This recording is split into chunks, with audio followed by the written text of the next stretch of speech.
오늘은 오카노 목사님 다락방 교재 다윗이죠. 17과 은혜를 갚다라는 제목을 가지고 사무엘하 9장 1절부터 13절까지 말씀을 좀 살펴봤으면 좋겠습니다.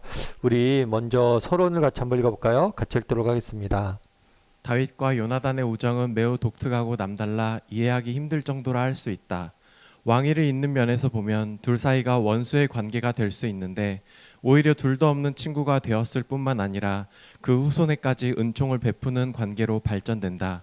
왕위에 오르기 전에 요나단으로부터 입은 은혜를 한시도 잊지 않고 있었던 다윗은 자기의 형편이 안정되자 은혜를 갚는 일에 주저하지 않는 것을 볼 수 있다. 그래서 요나단과 맺은 언약을 생각하여 신실하게 실천한다. 이것은 다윗과 요나단 사이에 언약을 보증하시는 자가 신실하신 하나님이었기에 가능했던 아름다운 이야기이다. 여기서 우리는 그리스도인으로서의 신실함의 좋은 모범을 배울 수 있다. 예, 오늘은 뭐에 대해서 배우냐면 다윗과 요나단의 우정에 대해서 배우게 됩니다. 특별히 다윗과 요나단이 약속을 했어요. 그 약속을 했는데 이 약속을 다윗이 나중에 요나단이 죽은 이후에도 신실하게 지키는 모습들을 보게 되죠. 사실 이 신실함, 이것은 기독교인들의 가장 중요한 특징이 아닐까 싶어요. 그러니까 다르게 말하면 내가 믿는 사람이다. 내가 정말 하나님을 안다. 그러면 우리 삶 가운데 뭐가 나타나야 돼요? 신실함이 좀 나타나야 돼요. 성실함이. 그럼 왜 이런 성실함이, 신실함이 나타나야 될까요? 왜냐하면 신실함이야말로 하나님의 가장 중요한 성품이기 때문이에요. 하나님의 본질적인 성품이 바로 이 신실함이에요. 따라서 우리가 하나님을 믿는다면 이 신실함이 우리도 닮아가야 돼요. 하나님의 자녀라면. 그래서 오늘은 이 다윗과 요나단의 약속에 대해서 특별히 다윗이 어떻게 이 약속을 신실하게 지켰는지에 대해 좀 살펴보면서 우리가 그리스도인은 어떻게 하면 신실한 삶을 살 수 있을지에 대해서 몇 가지 이야기를 좀 나눠봤으면 좋겠습니다. 우리 1번 문제 같이 한번 읽어볼까요? 잠깐 뒤로 돌아가서 다윗과 요나단이 무슨 언약을 했는지 확인하자. 네, 사무엘상 20장 14절부터 16절 보면 여기서 너는 다윗을 의미해요. 다윗에게 요나단이 이야기한 거죠. 뭐라고 이야기했냐면 너는 내가 사는 날 동안에 여호와의 인자하심을 내게 베풀어서 나를 죽게 않게 할 뿐만 아니라 여호와께서 너 다윗의 대적들을 지면에서 다 끊어 버리신 때에도 너는 내 인자함을 내 집에 영원히 끊지 말라 하고 뭘 부탁을 했냐면 요나단이 다윗에게 뭘 부탁했냐면 너는 내 인자함을 내 집에 영원히 끊어버리지 말라 하고 그러니까 자신의 집안에 인자를 베풀어 달라는 거예요. 다르게 말하면 서로의 집안을 살피고 돕자, 보호하자 이런 약속을 맺은 거예요. 그 당시 다윗은 도망자였죠. 요나단은 왕자였어요. 그럼에도 불구하고 분명히 그리고 게다가 다윗이 사울과 경쟁 관계에 있었잖아요. 어떤 면에서 요나단과 다윗은 원수지간이 될 수 있었어요. 그럼에도 불구하고 요나단은 다윗에게 그 전부터 깊은 우정을 맺고 있었잖아요. 그 우정에 근거해서 야 우리 서로 약속하자. 우리 서로를 해치지 말고 우리 서로의 집안을 끝까지 보호하고 지키자. 그래서 우리가 비록 아버지와 너와의 관계가 나빠지고 우리 사이가 틀어졌지만 너와 내가 서로를 보호하고 지키는 그러한 신실한 관계가 되자라고 제안을 한 거죠. 그리고 다윗과 요나단이 뭐 했어요? 그렇게 언약을 했어요. 우리 그렇게 살자. 앞으로 서로 다투고 싸우지 말자. 이렇게 약속을 한 거죠. 뿐만 아니라 사무엘상 24장 20절 22절은 이렇게 되어 있어요. 보라 내가 반드시 왕이 될 것을 알고 이스라엘 나라가 내 손에 견고하게 설 곳을 아노라. 그런즉 너는 내 후손을 끊지 아니하며 내 아버지 집에서 내 이름을 멸하지 아니할 것을 이제 여호와의 이름으로 내게 맹세하라 하니라. 다윗이 사울에게 맹세하며 사울은 집으로 돌아가고 다윗과 그의 사람들은 요새로 올라가니라. 이게 배경이 어떻게 되냐면 다윗이 사울을 죽일 수 있는 기회를 갖게 됩니다. 그런데 죽이지 않아요. 오히려 사울을 살려줍니다. 그러자 사울이 다윗에게 이야기하는 거예요. 뭐라고 얘기하냐면 내가 반드시 왕이 될 것을 내가 안다. 그런데 네가 왕이 될 때 내 후손을 돌봐달라고 다윗에게 부탁을 하는 모습들을 보게 됩니다. 그러자 이 부탁을 다윗이 들어주죠. 참 이것도 어떻게 보면 놀라운 일이죠. 왜요? 사실 사울이 계속해서 다윗을 죽이려고 그랬잖아요. 그런데 불구하고 다윗은 사울을 죽일 수 있는 기회가 있음에도 불구하고 안 죽여요. 그리고 또 뭐예요? 그 후손까지 내가 멸하지 않을 거라고 약속해요. 맹세해요. 참 놀라운 일이죠. 대단한 일이죠. 그럼 어떻게 이렇게 할 수 있었을까? 이런 의문이 우리가 들 수가 있겠죠. 아마 이것의 가장 근본적인 이유는 뭐냐면 주권이 아닐까 싶어요. 주권. 하나님의 주권. 달리 말하면 그날에 사울을 왜 안 죽였어요? 사울을 세우신 분이 하나님이시란 거예요. 하나님이 세우셨기 때문에 그가 비록 부족하고 심지어 나를 죽이려고 하지만 무엇인가 이유가 있을 거라는 거예요. 그리고 때가 되면 하나님께서 그를 내려오게 하실 것이고 내게 약속하신 것들 이루실 것이라는 믿음이 있었던 거죠. 그래서 하나님이 세우신 자이기 때문에 주권 인정이기 때문에 죽이지 않을 뿐만 아니라 왕의 후손 또한 하나님의 주권 아래 하나님의 주권에 맡기는 모습도 보게 돼요. 스스로가 원수를 갚고 스스로가 뭘 하려고 하는 게 아니죠. 그래서 다윗은 두 번의 약속을 걸쳐서 해요. 요나단에게도 약속하고 사울에게도 맹세 약속을 하죠. 어떤 약속을 해요? 너희의 후손을 보살필 것이다.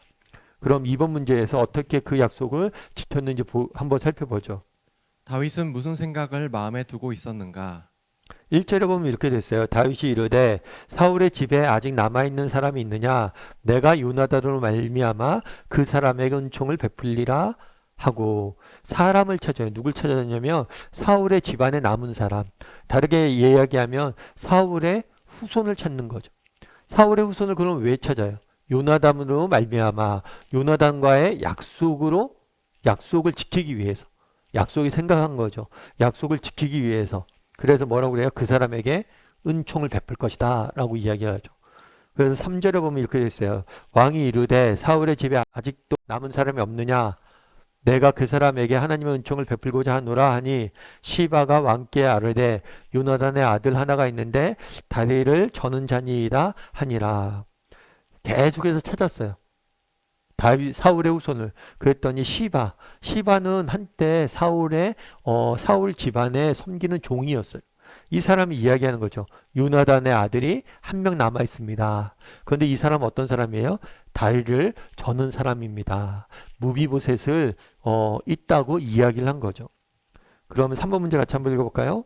사람은 자기가 성공하고 부귀를 누리게 되면 과거 어려웠던 형편에 있으면서 도움을 입은 은혜를 잊어버리고 배은망덕해 버리기가 쉽다. 그런데 다윗은 오히려 정반대의 인물이다. 요나단의 은혜를 갚으려고 했을 때 다윗의 처지는 어떠하였는가? 예. 사무엘하 7장 1절에 보면 이렇게 돼 있어요. 여호와께서 주위의 모든 원수를 무찌르사 왕으로 궁에 편안히 살게 하신 때 주위의 모든 원수. 그러니까 다윗이 왕위에 오른 다음에 뭐 블레셋을 비롯해서 많은 나라에 침공이 있었어요. 그런데 그것들을 모두 뭐 했어요? 승리하게 됐습니다. 이 승리의 근본적인 원인은 어디에 있어요? 은혜예요, 은혜. 하나님께서 승리를 주신 거죠. 그 다음에 사무엘하 8장 15절에서 18절에 보면 이렇게 돼 있어요. 다윗이 온 나라를 다스려 다윗이 모든 백성에게 정의와 공의를 행할세. 수르아의 아들 요압은 군 사령관이 되고 아힐룻의 아들 여호사밧은 사관이 되고 아이두베의 아들 사독과 아비나달의 아들 아히멜렉은 제사장이 되고 스라야는 서기관이 되고 여호야다의 아들 분야야는 그렛 사람과 블렛 사람을 관찰하고 다윗의 아들들은 대신이 되었더라. 여기서도 8장에서도 보면 알 수 있는 게 다윗의 왕위가 어떻게 된 거예요? 국권이 서 있는 모습들을 보게 돼요.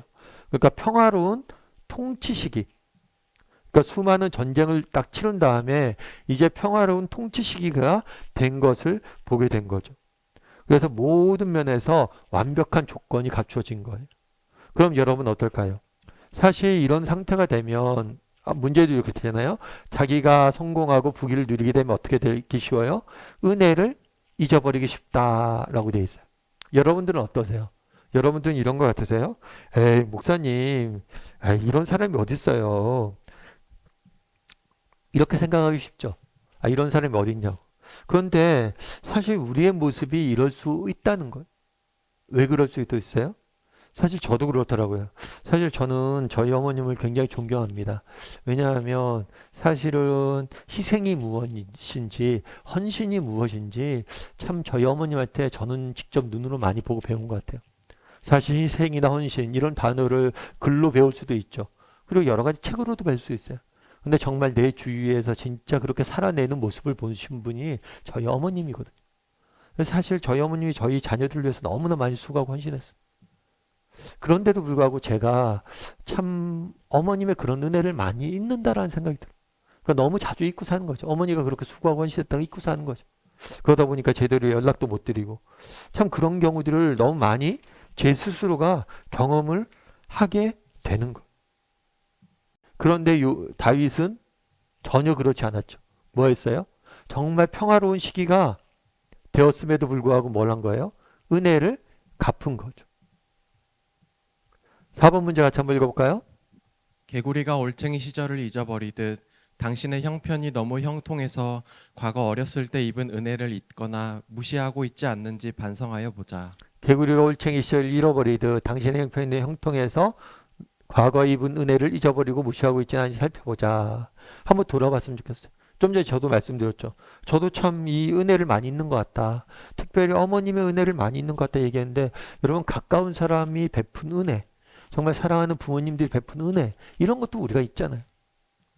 그럼 정말 모르는 사람이 낯선 사람이 베푼 은혜 이런 것들에 대해서 뭐예요? 우리가 너무 잊기 쉽다는 것. 그것들을 우리가 알아야 돼. 그럼 어떻게 해야 될까요? 이거는 한번 이야기해 보세요. 이런 경우들이 있는지 없는지 쭉 이야기해 보고 그럼 어떻게 해야 될까요? 어떻게 우리는 해야 돼요? 이거는 의도적으로 기억하려고 노력을 해야 돼요. 우리가 지난 2월 달에 감사의 20일을 했잖아요. 감사의 20일을 한 것도 그 이유가 있어요. 우리가 의도적으로 기억하려고 노력해야 돼요. 하나님께 감사한 것들, 다른 사람에게 감사한 것들 쭉 의도적으로 기억하고 적을 수 있어야 돼요. 그리고 표현할 수 있어요. 그래서 우리가 그런 얘기를 했죠. 하루에 3가지 감사할 것들을 적어보자. 그리고 다른 사람에게 하루에 한 번씩 감사를 표현하자. 그런 훈련들이 중요하다는 거예요. 우리 감사일기를 쓴 다음에 20일을 한 다음에 여러분들이 이제 소감을 좀 보내주셨는데 소감 중에 이런 것들이 있더라고요. 목사님 말씀을 듣고 21일간 감사의 마음을 살기로 다짐을 하고 감사일기를 쓰기 시작했다. 이 기간 동안 개인적으로는 민수기를 묵상하고 있었는데 감사일기를 쓰면서 내가 그동안 불평과 원망을 참 많이 하며 살았다는 것을 깨달았다. 구약의 말씀을 읽으면서 이스라엘 백성이 참으로 어리석다고 생각하였는데 나는 교묘하게 내 상황들이 얼마나 힘든지 사람들에게 구구절절히 늘어놓고 있다는 것을 감사일기를 쓰면서 깨닫게 되었다. 내 자신이 불평과 원망의 마음을 가지고 있다는 사람인 걸 깨달으며 참 많이 부끄러웠다. 이스라엘 백성들의 모습이 내 모습이란 거. 여러분 오늘 우리가 성경에 보면 오늘 그런 얘기 있죠. 올챙이가 개구리가 올챙이 시절 기억하지 못하고 잊어버린 사람 아니냐. 우리도 그런 사람이 될 수 있다는 거. 그래서 뭘 해야 돼요? 의도적으로 써야 돼요. 의도적으로 기억하려고 노력해야 돼요. 은혜에 대해서. 그래서 우리가 조금 그걸 볼 필요가 있어요. 정말 한번 돌아봤으면 좋겠어요. 우리는 의도적으로 이런 것들 잊는 사람은 아닌지. 그럼 어떻게 해야 될까요? 의도적으로 기억하려고 노력해야 돼요. 특별히 감사를 표현할 수 있어야 돼. 5번 문제도 같이 한번 읽어볼까요? 다윗이 요나단에게 보은하기를 원했던 마음에는 2가지 요인이 작용하고 있었다. 하나는 하나님의 이름으로 약속한 언약이고 다른 하나는 요나단에게 입은 인간적인 은혜였다.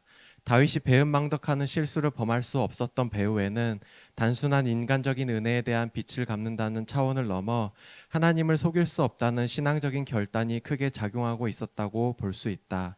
우리는 여기에서 입으로 약속한 사실 때문에 은혜를 갚거나 남을 도와주어야 할 때 하나님의 영광을 앞세우면 절대 실수하지 않는다는 좋은 교훈을 배울 수 있다.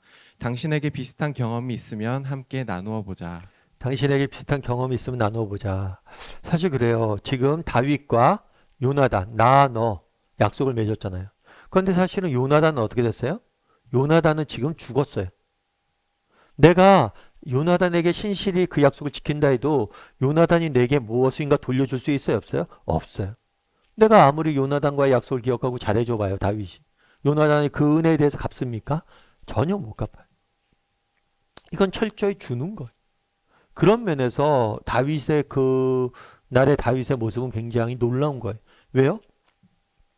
예를 들어서 우리 약속을 지킬 때 내가 어떤 것을 지키면 상대방이 무엇을 해줄 것이다. 최소한 감사라도 할 것이다.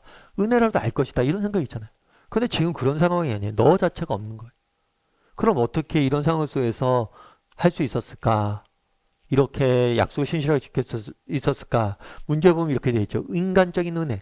그러니까 다르게 얘기하면 요나단이 자신에게 베풀었던 그 우정, 그 다음에 호의, 이런 것들에 대해서 감사하는 마음이 있었기 때문에 가능한 거예요. 뿐만 아니라 뭐예요? 하나님이 있기 때문에 그래요. 그래서 제가 늘 말씀드리지만 그리스도인의 관계는 뭐예요? 늘 나, 너만이 있는 게 아니에요. 그 사이에 누가 계신 거예요? 하나님이 계신 거예요. 하나님. 그래서 우리가 약속을 누구랑 하잖아요. 이것은 나, 너 사이에 한 약속이 아니에요. 하나님이 그 사이에 있는 거예요. 그래서 다윗이 그날에 지킬 수 있었던 건 뭐 때문에 그래요? 요나단과의 신실성 때문에 그렇기도 하지만 하나님 앞에서 한 약속이기 때문에 이걸 지킨 거예요. 이게 되게 중요한 원리예요. 여러분 우리가 환대 20일을 지금 하고 있잖아요. 그래서 이웃에게 정말 우리가 좀 친절한 삶을 살자. 그래서 뭐 일주일에 한 번씩 대접을 하자. 그리고 5명 일주일에 5명을 중보기도 하자. 또 3명을 격려하자. 이야기를 들어주고 이 환대 20일을 하잖아요. 여러분 우리가 다른 사람에게 이렇게 친절을 베풉니다. 그러면 그 사람들이 친절을 갚을까요? 안 갚을까요?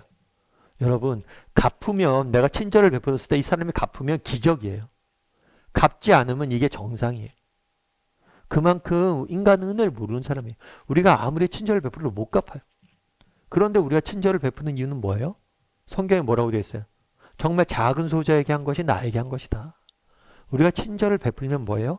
그 사람이 다 하나님이 다 갚아주세요. 물론 우리가 이런 하나님이 갚아줄 것을 뭐 얻기 위해서 뭐 친절을 베푸는 건 아니에요. 그냥 사랑을 실천하는 거죠.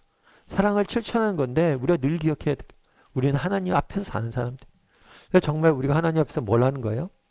정말 하나님 앞에서 살기 때문에 하나님 앞에서 우리가 뭘 할 수 있어야 돼요? 친절도 베풀고 살아가는 거. 그래서 늘 기억해야 할 게 뭐예요? 나, 너 뿐만 아니라 뭐예요? 하나님이시다. 이런 생각을 가지고 우리가 정말 다른 사람에게 친절을 베푸는 거예요. 그리고 때가 되면 하나님께서 뭐예요? 다 갚아주세요. 그걸 기억을 해야 돼요. 그래서 우리는 늘 어떤 사람들이에요? 하나님 앞에서 사는 사람. 그걸 잊으면 안 돼요. 우리는 하나님 앞에서 사는 사람들. 그래서 우리 한번 비슷한 경험을 했는지 한번 이야기를 좀 나눠보고 뭐 가능하면 환대 20일 계속 하고 있는데요. 뭐 요즘 어떻게 실천하고 있는지 이런 이야기를 좀 나눠봐도 좋을 것 같아요.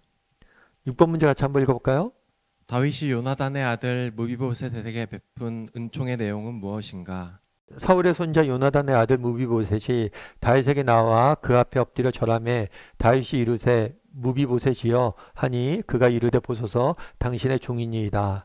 다윗 앞에 누가 나왔냐면 무비보셋이 나왔어요. 다윗이 계속 찾았잖아요. 무비보셋을. 근데 이 무비보셋이 다윗 앞에 나온 거죠. 특별히 그가 나오면서 뭐라고 했어요? 다윗의 종이요 라고 말하면서 겸손한 자세로 다윗 앞에 서 있는 모습들을 보게 됩니다.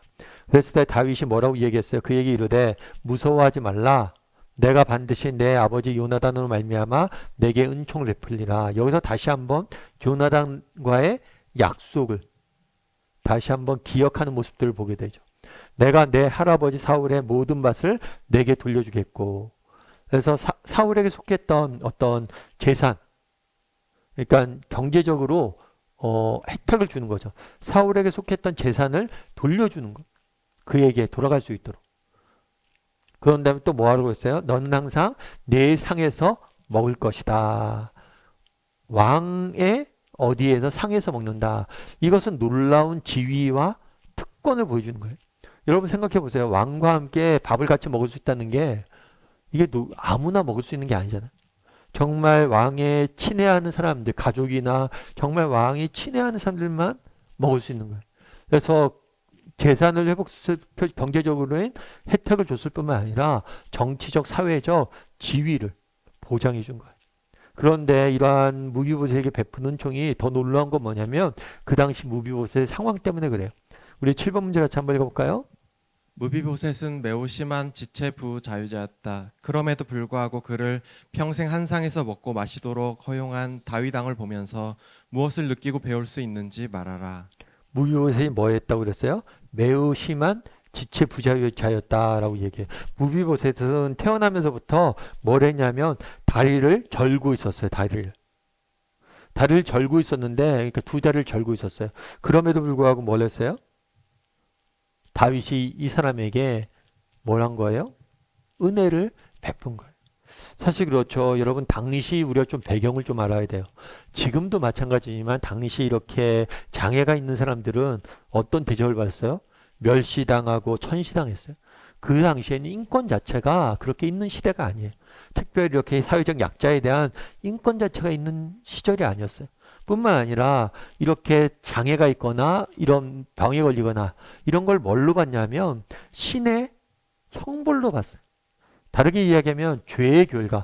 저 사람이 죄를 졌기 때문에 그 죄의 결과로 본 거죠. 그러니까 신에게 저주받은 죄인이라는 생각이 깔려 있었어요.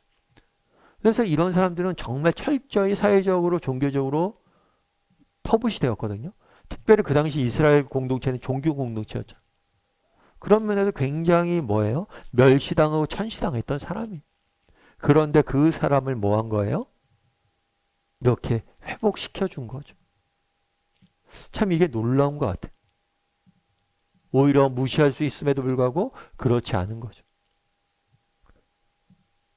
우리 8번 문제 같이 한번 읽어볼까요? 다윗은 장애자에 대한 신앙인의 자세와 봉사가 어떠해야 하는가를 우리에게 교훈하고 있다. 장애자를 위해 특별한 관심을 가지고 봉사하는 일이 있으면 서로 이야기해 보도록 하자. 예, 한번 이야기를 좀 나눠보세요. 장애자에 대한 특별한 관심을 가지고 봉사한 일이 있으면 서로 나눠보라. 한번 이런 부분들에 대해서 뭐 장애자를 위해서 특별히 이렇게 봉사한 일이 없다면 어떤 일도 좋아요? 그냥 사회적 약자. 사회적 약자를 위해서 내가 봉사하고 섬겨본 적이 없는지. 사실 여러분들은 어떠세요? 정말 이런 봉사들을 여러분 좀 하세요? 여러분 이런 것들을 좀 해야 돼, 해야 돼. 왜요? 이런 것들을 정말 했을 때 우리가 뭐예요? 건강해지기 때문에 그래요. 건강해지기 때문에.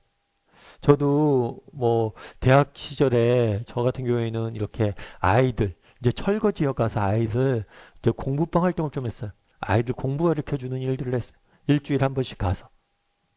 참 그런데 생각해 보면 그때는 일주일에 한 번씩 가서 봉사하는 게 쉬운 일은 아니었던 것 같아요. 근데 저희 선배들이 그런 얘기 많이 했거든요. 저희가 이제 이런 거 하면 야 봉사 야 너희들은 뭔가 다르다라는 생각을 좀 많이 했대요. 다른 대학생들과 좀 다름을 좀 느꼈대요. 그래서 왜 다른가 했더니만 야 쟤들은 맞아. 저렇게 가서 맨날 봉사하지. 그런 생각을 했대요. 근데 저는 그렇게 생각을 해요. 우리가 어떤 약자를 돌보고 이렇게 섬기잖아요.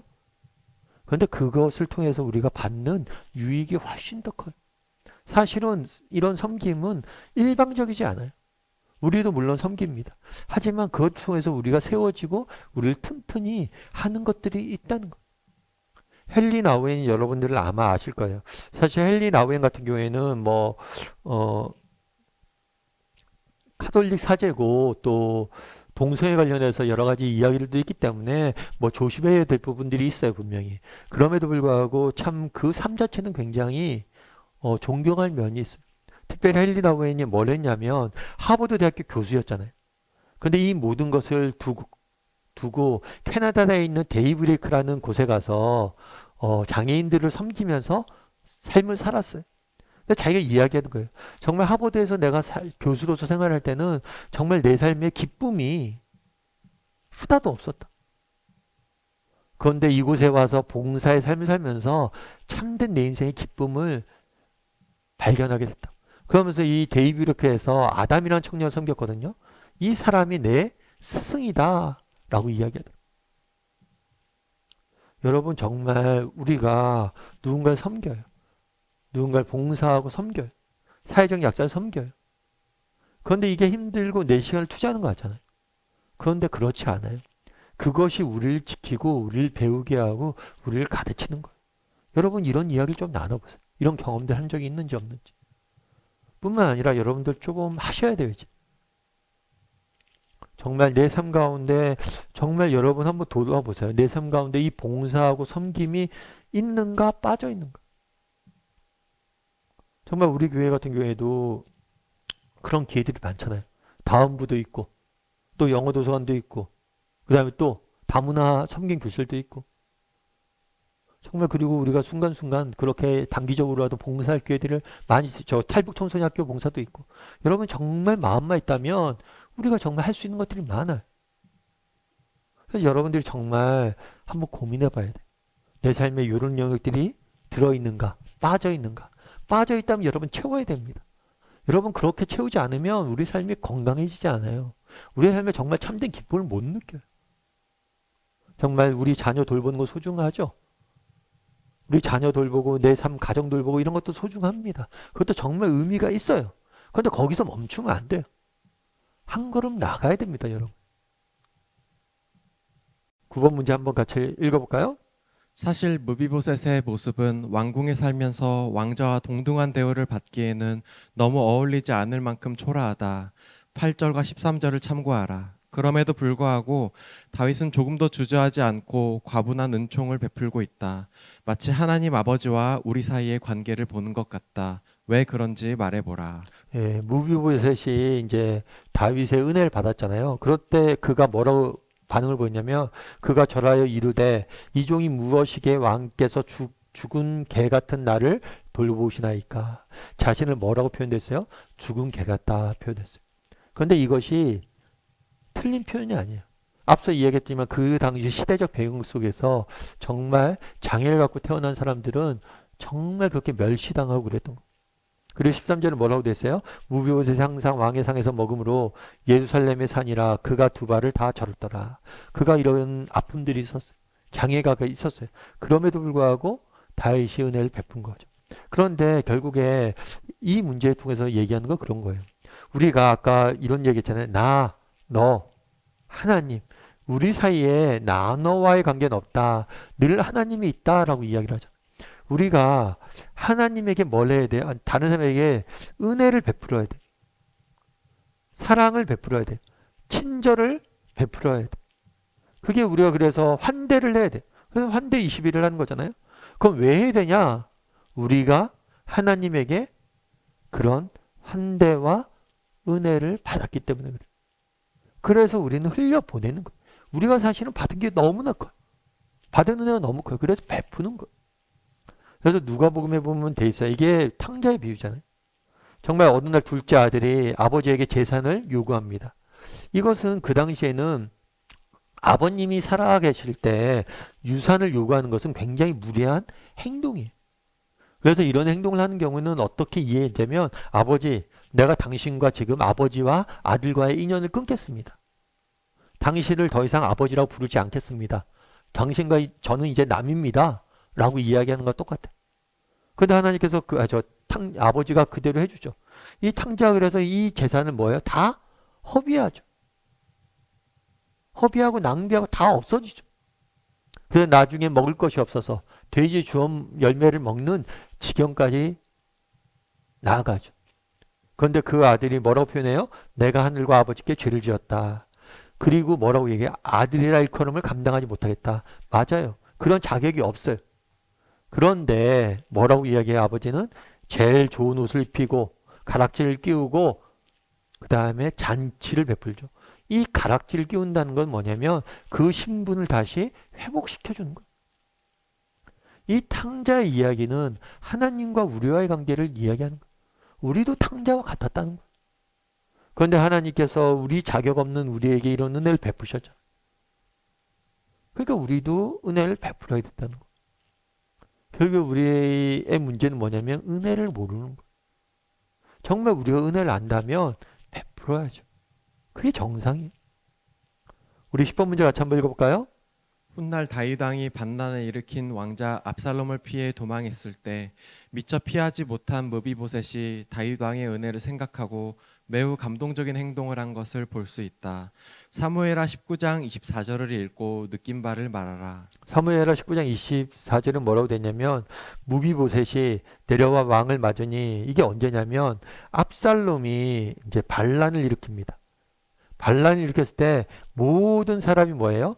다윗을 떠났어요. 그리고 무비보셋도 다윗을 배신했다라는 소식을 전해 듣습니다. 그런데 다윗이 나중에 왕권이 회복되었어요. 그리고 다시 왕으로 돌아왔을 때 무비보셋이 나옵니다.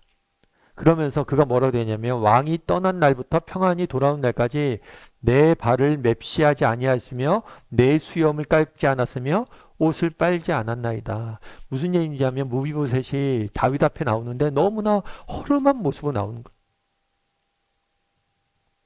그래서 이야기하는 거죠. 너 왜 그러냐? 그랬더니 내가 다윗이 그렇게 쫓겨난 다음 날부터 뭐예요? 슬픔에 빠져 있었다는 거예요. 애통에 빠져 있었다는 거예요. 다윗을 위하여. 앞서 이야기했지만 다윗이 무비보셋에 은혜를 베풀었잖아요.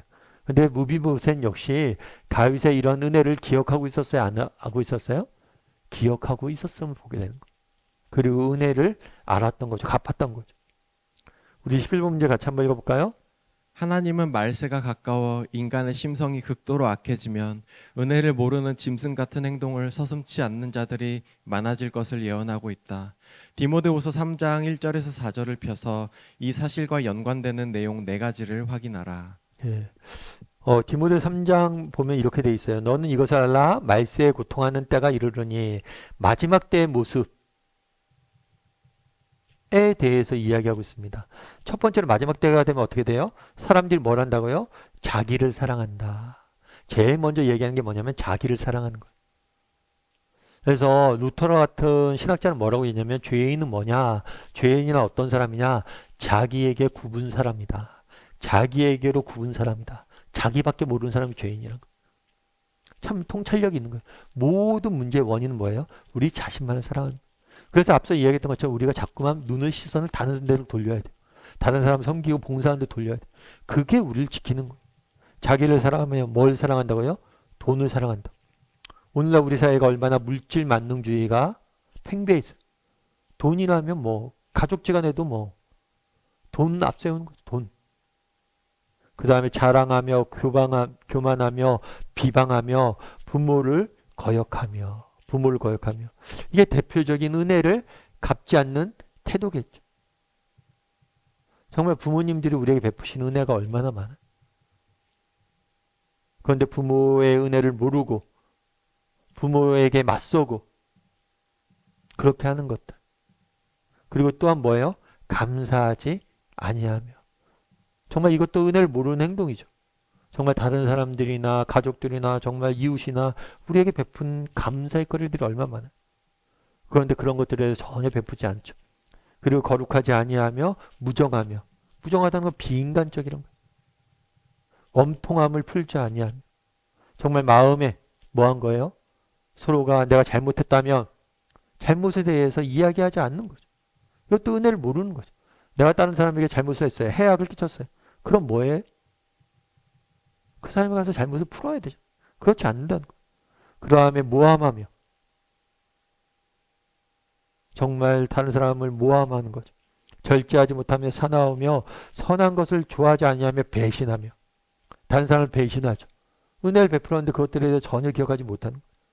조급하며 자만하며 쾌락을 사랑하길 뭐 하는 거예요? 하나님 사랑하는 것보다 더하는 거. 그래서 여러분들 우리가 이제 말세에 다양한 일의 현상들이 나타나요. 근데 이게 우리의 모습은 아닌지 돌아보자는 거. 특별히 오늘은 사람 사이의 은혜에 대해서 이야기했잖아요.